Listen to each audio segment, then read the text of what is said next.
Bom, vamos à palavra, o tema desta noite: a justiça pelo amor. Diga, a justiça pelo amor. E o versículo tema está em Miqueias 6, versículo 8. Diz assim a palavra do Senhor: então, Ele te declarou, ó homem, o que é bom, e o que é que o Senhor pede de ti, é que pratiques a justiça, e ames a misericórdia, e andes humildemente com o teu Deus. Esta é a palavra, e que ela penetre os corações. Oremos a Deus. Obrigado, Senhor, por mais esta oportunidade de estar na tua casa, de estar aqui como um vaso na mão daquele que é o oleiro, aquele que tem o domínio sobre a massa, aquele que faz da massa o que bem quer. Diz a palavra, vasos de honra, mas também vasos de desonra. Aqui estou eu, Pai, e a tua igreja como vasos de honra, para servirmos a ti. Usa-me conforme a tua vontade. Esta é a minha vontade, esta é a minha oração, em nome de Jesus. Glórias a Deus. Obrigado, Bispo Químio Lins.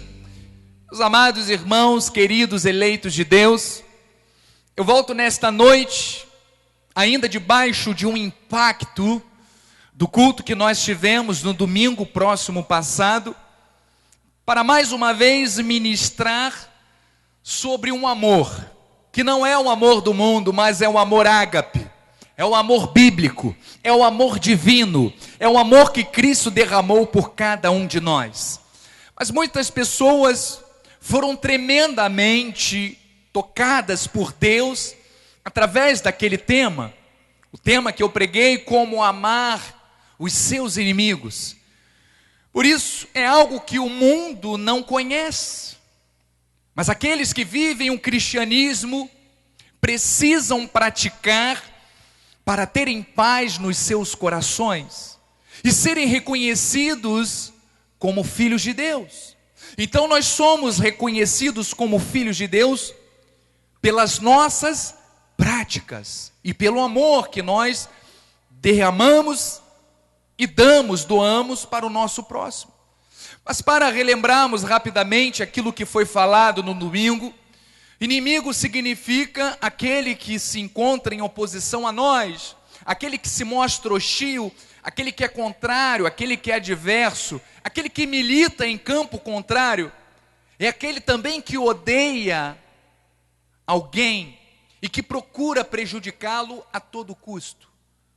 Nós vimos que os cristãos, e aí estou dizendo para nós, o povo de Deus, o cristão, ele pode ser inimigo, sim, ele pode ser inimigo do diabo, ele pode ser inimigo do mundo, ou das práticas libertinas, mas o povo de Deus, o povo cristão, jamais pode ser inimigo de pessoas, independente se aqueles que estão diante de nós são nossos amigos, ou eles são nossos inimigos.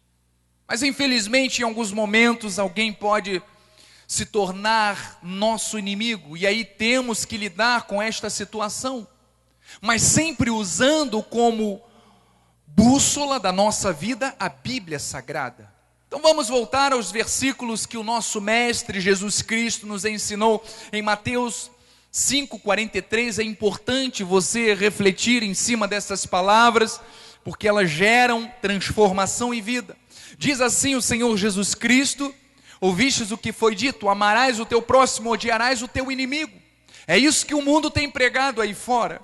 Eu, porém, vos digo, Jesus ensinou a verdade, diga amém por isso. Amai os vossos inimigos, diga amém. E orai pelos que vos perseguem, diga amém. Olha que virtude maravilhosa nós temos e que o mundo não tem. E é justamente esta qualidade que Deus dá a nós de amarmos os nossos inimigos, que nos faz, que nos assemelha a Ele e nos torna filhos de Deus. Não é sermos dizimistas, não é darmos o nosso corpo para ser queimado, Não é nada disso, é o amor que está em Deus e foi derramado em nós, e que nós agora, da mesma forma, nos doamos pelo nosso próximo. Então ele continua dizendo: para que vos torneis filhos do Pai Celeste. Então, para que eu me torne filho de Deus, eu tenho que dar os mesmos frutos que Deus deu. Porque Ele faz nascer o seu sol sobre maus e sobre bons, e vir chuva sobre justos e injustos. Porque se amardes os que vos amam, que recompensa tendes? Não fazem os publicanos também o mesmo? Não fazem aqueles que não confessaram a Cristo, aqueles que não conhecem a Deus, não fazem a mesma coisa? Está aí os espíritas, está aí os maçons, está aí todos aqueles que têm ONGs aí de ajuda ao próximo. Mas não é sobre este amor que a Bíblia Sagrada nos ensina. É algo mais profundo. E diz: e se saudade somente os vossos irmãos, que fazei demais, não fazem também os gentios o mesmo? Aqueles que não conhecem a Deus. Porquanto sede vós perfeitos, como perfeito é o vosso Pai Celeste. Deus exige de nós esta perfeição. Mas talvez alguém diga: como que eu vou me tornar tão perfeito assim? Esta perfeição não está na nossa carne. Esta perfeição está em viver a graça de Deus. Esta perfeição está em se anular e fazer Cristo viver. Esta perfeição está na palavra, quando diz: o fraco, o forte sou. É quando você sabe que não depende da tua carne, mas depende do amor de Deus, que você reconhece na sua vida, porque você estava lá morto em pecados e delitos, e mesmo assim, a sua justiça te resgatou do lamaçal e te transportou para o reino do Filho do seu amor. Então é esta mesma postura, é esta mesma justiça que nós devemos ter pelo nosso próximo. Então, eu sei que este assunto é difícil, é delicado, porém sabemos que o Espírito Santo de Deus nos capacita diariamente para vivermos neste caminho. Você foi capacitado por Deus para viver este caminho, diga amém por isso.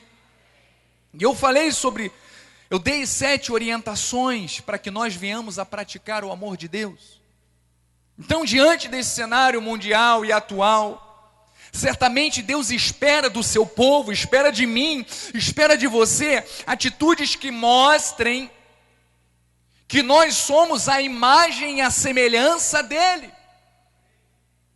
Que nós podemos ser reconhecidos como filhos de Deus, regenerados de uma semente incorruptível, e refletimos o amor dEle aqui na terra. Hoje vamos falar de 3 aspectos que Deus requer de nós e que são também diretamente conectados ao amor ao próximo. Tudo aquilo que é mandamento diz respeito ao nosso relacionamento com Deus e com o próximo. O resto é complemento. Mas o mais difícil é como nós nos lidamos com as situações que sobrevêm a nós, que são causadas pelos nossos irmãos. É como nós lidamos, como é que nós respondemos aos ataques que recebemos. Como é que fazemos justiça? Como é que está baseada a nossa justiça com aquele que é injusto contra nós? É sobre isso que nós vamos falar. Então, o contexto em que esta passagem tema do nosso sermão de hoje está inserido, que foi Miqueias 6:8 que eu li, era de um momento em que o povo e os líderes de Judá haviam se afastado de Deus e estavam adorando a deuses pagãos. Mas talvez alguém diga: bispo, olha, eu não adoro outro Deus, eu só adoro a Jesus. Mas nos dias de hoje, pessoas trocam Deus pelo futebol. Pessoas trocam Deus pelo desejo exacerbado, a ganância de obter mais e mais dinheiro. Pessoas trocam Deus por um programa de televisão, por uma festa. pelas drogas, pelas bebidas, pela prostituição, pelo adultério. E são deuses que têm mais poder na vida daqueles que não conhecem a Deus do que o próprio Espírito Santo. Então, meus amados, era sobre estes deuses que naquela época Deus estava falando, mas é sobre estes deuses e muitos outros que nós estamos tratando nesta noite, e que é preciso uma reforma espiritual. Então, naquela época havia sim esta necessidade. Havia necessidade do povo sofrer uma reforma. Diz o profeta Miqueias, ele foi enviado para pronunciar um juízo que era o juízo de Deus, chamar o povo ao arrependimento, apresentar as exigências divinas para que houvesse o quê? Redenção, transformação, para que a bênção de Deus se manifestasse. O nosso Brasil está vivendo um dos piores momentos que nós já vivemos durante toda a nossa existência. Aquilo que está acontecendo lá em Minas, no interior de Minas Gerais, é consequência daquilo que os nossos líderes estão semeando dentro desta terra. Deus tem castigado, porque Ele está mostrando, olha, vocês estão adorando outros deuses, quando deveriam me adorar. Então Deus usou este profeta para dizer que ele não queria nenhum tipo de sacrifício, mas exigia daquele povo 3 atitudes: que praticassem a justiça, que amassem a misericórdia, que andassem humildemente com o seu Deus. E é justamente isto que carece a humanidade: justiça, misericórdia e humildade. Então vamos à primeira parte, vamos à prática da justiça. O ter acesso ao direito, aos direitos que nos foram outorgados por Deus, este acesso que cada um de nós tem, nós chamamos de ato de justiça. A justiça de Deus se baseia desta forma: não merecíamos nada, mas Ele, por um ato de amor e misericórdia e justiça, nos outorgou as suas promessas. Então, justiça é quando fazemos qualquer coisa de bem ou para o bem de uma pessoa, agindo com a verdade. Não adianta fazer o bem, mas dentro de si ter um sentimento mentiroso. Não, tem que agir com a verdade. Então, independente de você achar que o outro merece ou não receber, você tem um chamado para praticar as boas obras em relação a todos, sejam inimigos ou sejam amigos. Então precisamos entender que todos fomos criados à imagem e semelhança de Deus e temos os mesmos direitos diante dele. Eu costumo dizer que aqui não tem ninguém melhor do que ninguém. O sangue derramado por Cristo na minha vida foi o mesmo derramado na tua vida. Portanto, perante Deus estamos uniformes. Diga amém por isso. Então Jesus nos convoca a agirmos em relação ao nosso próximo como se não houvesse bom ou ruim, percebendo que todos têm o mesmo direito que nós. Não podemos então de maneira alguma desejar que Deus faça justiça em alguma situação como se Deus fosse vingador, fosse alguém que fosse vingar por nós. Não adianta pedir, eu entrego nas mãos de Deus, que faça justiça, quando a pessoa está alimentando dentro dela uma justiça de vingança, uma sede de vingança. Não, Deus faz justiça com amor, assim Ele nos justificou. Diga amém por isso. Então, fazer justiça, diga, é fazer o bem. Fazer justiça é fazer o bem movido pelo amor. E Jesus nos ensina isso como nós devemos nos relacionar com o nosso próximo. Mateus 5,38 diz: ouviste o que foi dito, olho por olho, dente por dente.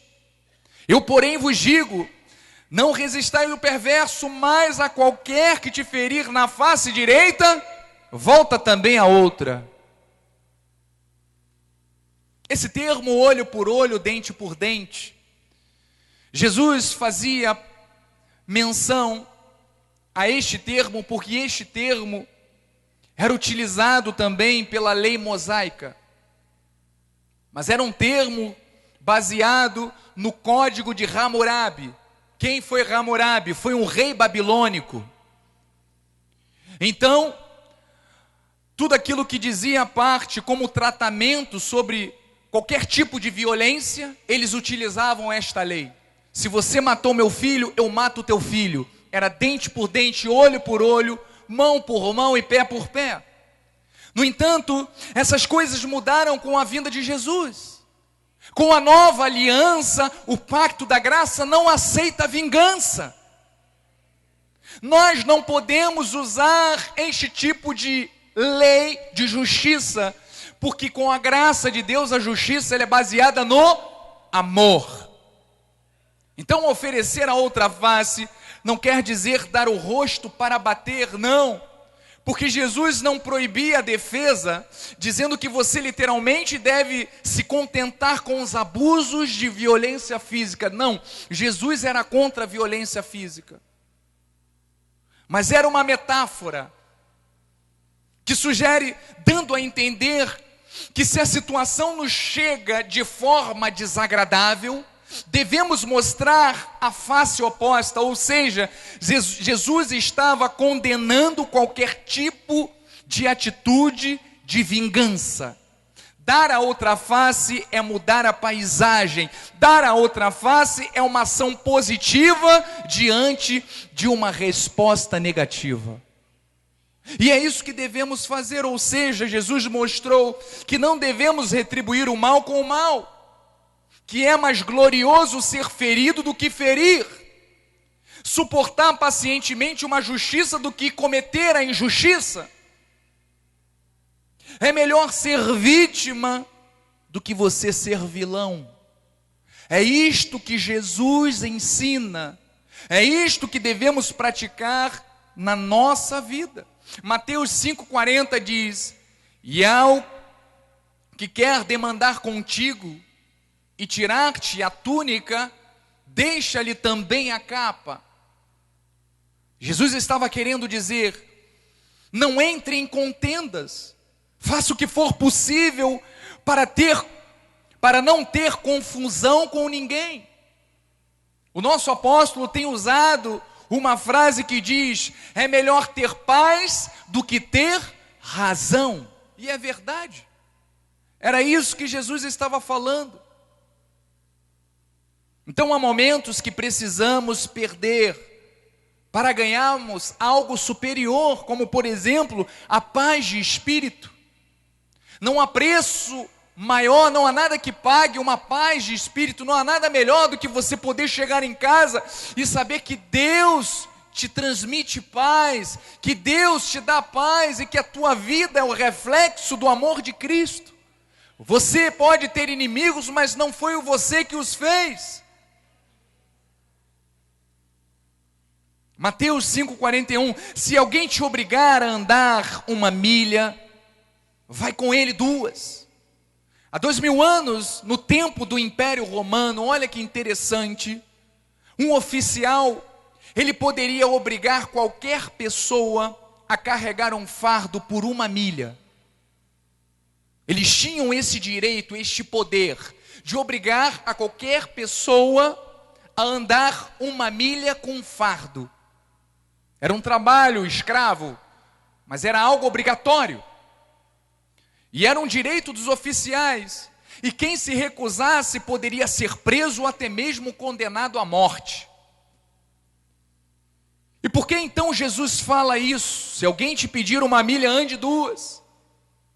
Assim sendo, caminhar a 1ª milha era fazer aquilo que era exigido. Amar quem te trata bem Não tem nada mais do que servir aquilo que você recebeu. Fazer o bem para quem te faz o bem é obrigação. É andar uma milha. É fazer o básico. Mas Jesus nos convida a fazer mais. Jesus nos convida a andar mais uma milha. Isso significa o quê? Amar até aqueles que nos odeiam. Abençoar quem te faz mal. Então Cristo nos chama para vivermos diariamente uma segunda milha, que vai muito além das obrigações básicas, mas é fazermos aquilo que jamais alguém faria por nós. Então vá além das expectativas, dê a si mesmo além do seu limite. Você descobrirá que o Espírito Santo de Deus lhe encherá de energia, mas não a energia humana, mas uma energia espiritual. Deus lhe encherá do amor dele, Deus lhe encherá do perdão dele. E é isso que nós precisamos para vivermos de forma harmoniosa. Mateus 5,42, dá a quem te pede, e não voltes as costas ao que deseja que lhe emprestes. Jesus nos ensinou o princípio da generosidade. Se você tiver condições e oportunidade de fazer o bem a alguém que precisa, faça. Nós estamos aqui com um bom samaritano, ajude. Traga 1 quilo de alimento, traga um cobertor, traga um casaco, traga uma calça, traga uma bermuda, um tênis, enfim, ajude a quem precisa. Gálatas 6,9 diz: e não nos cansemos de fazer o bem, porque a seu tempo ceifaremos se não desfalecermos. Por isso, enquanto tivermos oportunidade, e Deus sempre coloca diante de nós oportunidades, façamos o bem a todos, mas principalmente aos da família da fé. Em Jesus e na vida dos seus seguidores, nós podemos observar que o conceito de justiça, ele é totalmente diferente dos conceitos de justiça do mundo. A nossa justiça própria concederia a todos o quê? Aqueles que nos fizeram mal, humanamente dizendo, seria retribuir com a mesma maldade. Mas a partir do momento que olhamos para o outro como seres criados segundo a imagem de Deus, e é claro, como pessoas que são vítimas de alguma influência maligna, nós damos a oportunidade a esta pessoa de abandonar a sua maldade e de ser transformada pela graça de Deus. Ninguém nasce sabendo amar, assim como ninguém também nasce sabendo odiar, são sentimentos que aprendemos. Então é possível sim que aprendamos a amar da maneira que Cristo ensinou. Sim, é possível, e é isso que você está sendo ensinado neste módulo sobre o amor. Olhar para o próximo com um olhar de compaixão, não com um olhar de condenação, enxergando-o como vítimas de algo que os tornou assim. Às vezes a única coisa que a pessoa aprendeu foi apanhar, foi ser desprezada, foi ser discriminada, e a forma que ela sabe de lidar com as pessoas é esta. Nunca foi lhe semeado o amor, nunca foi lhe semeado o perdão, ela não sabe o que é isso. Isto cabe a nós, que fomos cortados por esse amor, a ensinarmos a estas pessoas que existe sim amor.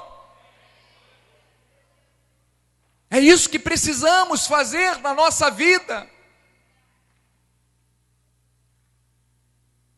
Isto é justiça, que se faz com amor, justiça redentora que promove reconciliação e restauração, jamais querendo destruição, ou o mal pelo mal, porque Deus quer redimir o pecador. Diz a palavra que os sãos não precisam de médicos. Quem precisa de médico é quem está doente. Quem está doente é quem não conhece o amor de Deus. Então temos que pagar o mal com o bem, amar e abençoar inclusive aqueles que nos perseguem. somos perfeitos no amor quando imitamos o jeito de Cristo amar. Aqui estamos sendo reprodutores de Cristo. E que nós, como famílias, casais, pais, filhos, amigos, pratiquemos a justiça de Deus com amor, mesmo que isso nos custe. Mateus 5,10 diz: bem-aventurado é você. Deus está falando de você. Bem-aventurados os perseguidos por causa da justiça, porque deles é o reino dos céus. Você recebe isto? Diga amém, eu recebo. Meu é o reino dos céus, porque a minha justiça é o amor de Cristo. Vamos aplaudir ao Senhor. O segundo ponto, falamos sobre a prática da justiça. Outro ponto que Jesus requer do seu povo é amar a misericórdia. O que é misericórdia? É a manifestação expressa da bondade, da fidelidade. É a manifestação de amor sem merecimento. Nós recebemos de Deus sem merecermos. É o ajudar sem esperar retorno, é fazer o bem ao próximo, independente se vai receber o bem ou o mal. Porque Deus é a maior expressão de misericórdia. Salmos 86,15 diz: mas tu, Senhor, és Deus compassivo e cheio de graça, paciente, grande em misericórdia e em verdade. Estamos aprendendo com Ele. Salmos 100, versículo 5: porque o Senhor é bom, a sua misericórdia dura para sempre, e de geração em geração a sua fidelidade. Veja o caráter de Deus, veja o teu DNA, veja a tua semelhança. É com este caráter, é com este perfil. 2 de Coríntios 1,3 diz: bendito seja o Deus e Pai do nosso Senhor Jesus Cristo, o Pai de misericórdia e Deus de toda a consolação. Então, como teremos a essência de Deus? Como termos a essência de Deus? Nós adquirimos esta essência a partir do momento que nós agimos com misericórdia.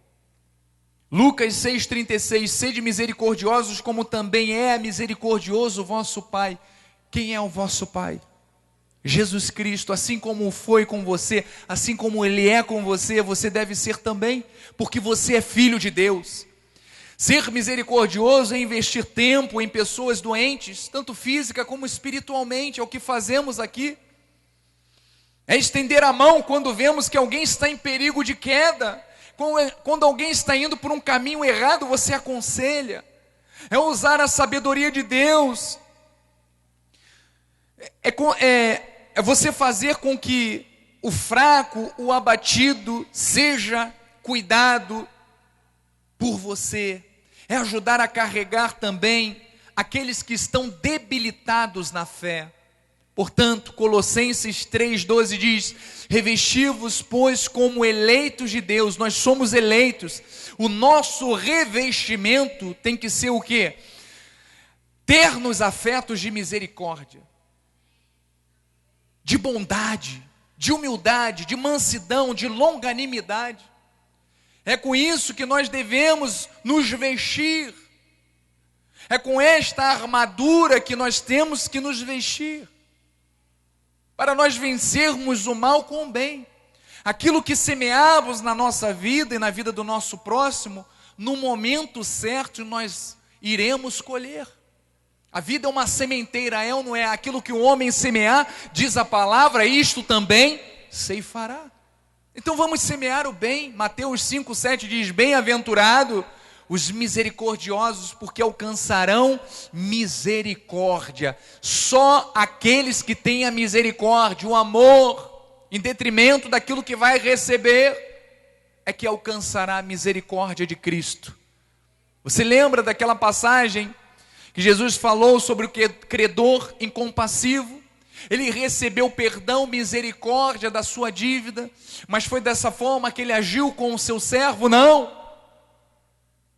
Mas Deus está vendo a forma pela qual nós tratamos os nossos irmãos.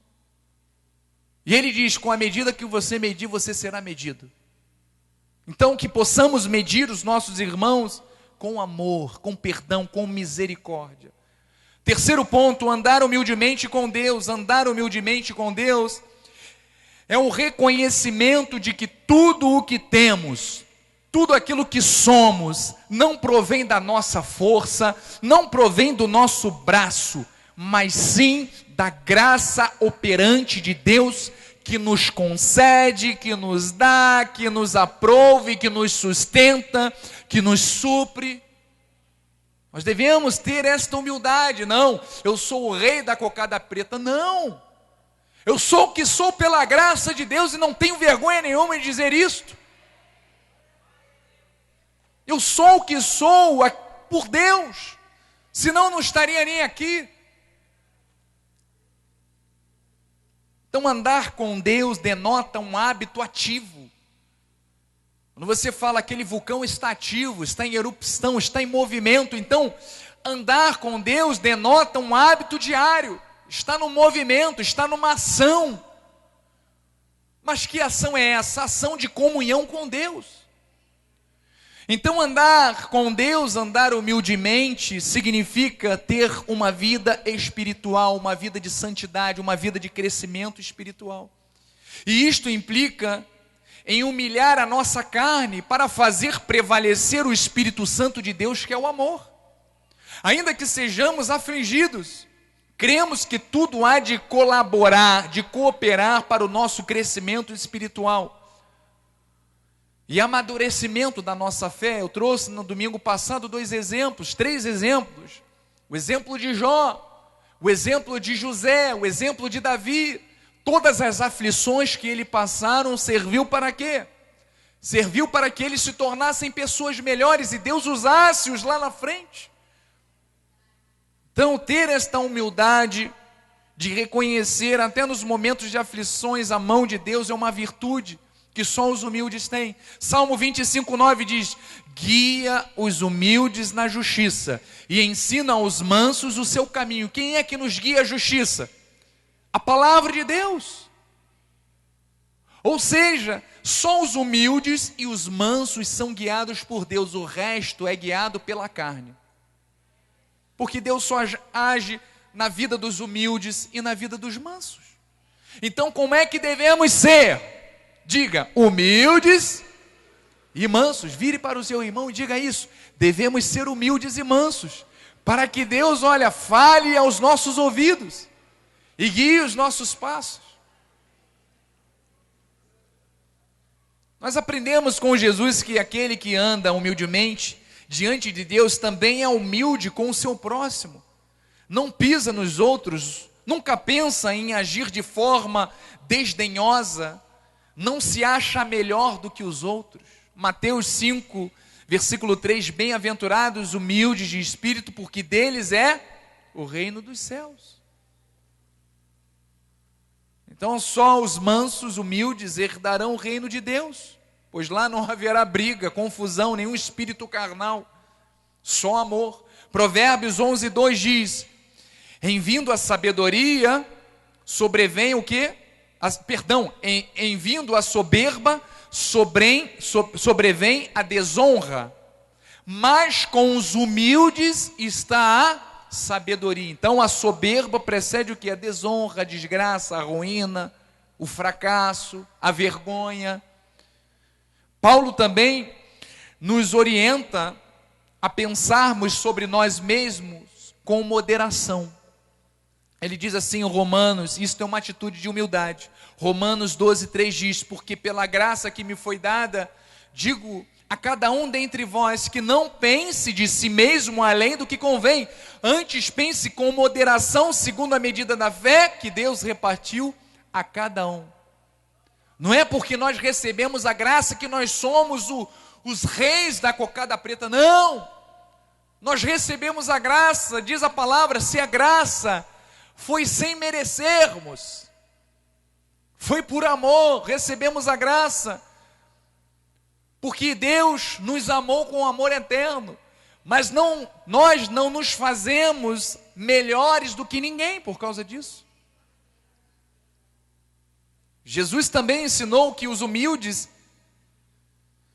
humilde é paciente, longânimo, e desta forma tem tranquilidade. É verdade. Mateus 11:29, tomai sobre vós o meu jugo e aprendei de mim, porque sou manso e humilde de coração, e achareis o quê?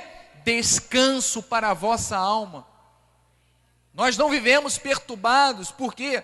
Porque a nossa vida é mansa, nós somos pessoas humildes, nós somos pessoas boas.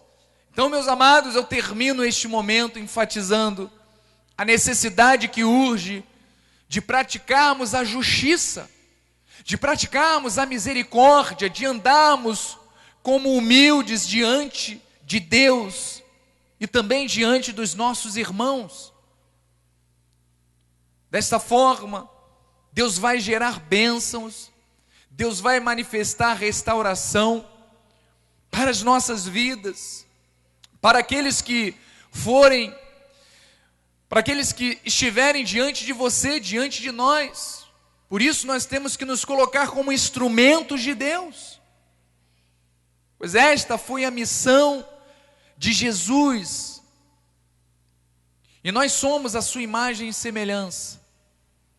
Nós levantamos esta bandeira, nós temos batido nesta tecla, nós levantamos a bandeira de crentes, de evangélicos, nós levantamos a bandeira de filhos de Deus.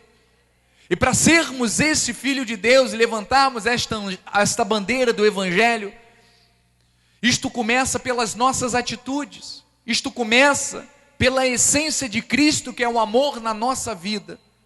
Então, eu termino com Isaías 61, 1 e 3, que diz: o Espírito do Senhor, Deus está sobre mim, porque o Senhor me ungiu para pregar o quê?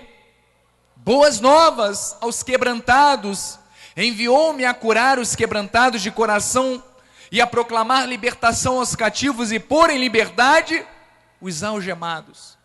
Aqui está uma profecia em Isaías, fazendo menção e referência a Jesus Cristo. Diz que ele veio para isso. Ele não veio para destruir, ele não veio para gerar punição, penitência, castigo, julgamento humano sobre nós, não. Ele veio para julgar o mundo com amor.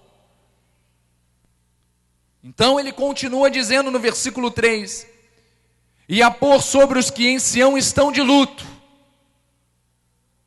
uma coroa em vez de cinza, óleo de alegria em vez de pranto, veste de louvor em vez de espírito angustiado, a fim de que se chamem carvalho de justiça, não plantados por homens, mas pelo Senhor, para a glória dele.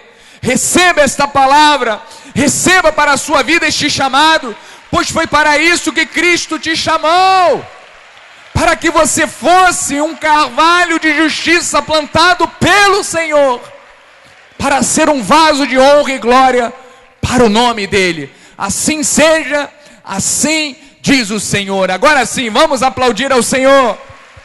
Obrigado, Jesus, por este chamado. Obrigado, Senhor, porque a tua igreja recebe esta palavra. Recebe, Senhor. Ó Deus, obrigado, Jesus, obrigado por este momento. Assim como nós profetizamos no início, que esta palavra que foi semeada penetre nos corações e restaure vidas, e transforme famílias, e manifeste as tuas bênçãos, Pai, porque esta é a tua vontade, em nome de Jesus. Vamos ficar de pé, vamos dar a bênção final. Vou chamar a minha cunhada, pastora Cristiane, para que possa ministrar a bênção final à igreja. Glórias a Deus. Deus seja louvado, pastora Cristiane. Vamos dar a bênção final em nome de Jesus. Amém. Levante suas mãos para o altar. Obrigado, Senhor, porque passamos momentos preciosos na sua casa, investindo a nossa vida no reino, para que possamos aprender a ter a justiça de Deus, a justiça com amor, para que pessoas vejam frutos nas nossas vidas e sejamos vistos e reconhecidos como teus filhos. para a tua glória, em nome de Jesus. E agora que a graça de nosso Senhor Jesus Cristo, o amor de Deus e as doces consolações do Espírito Santo estejam para sempre em nossas vidas. Que os seus anjos nos guardem e nos livrem de todo mal, até nossas casas em plena segurança, em nome de Jesus. Amém.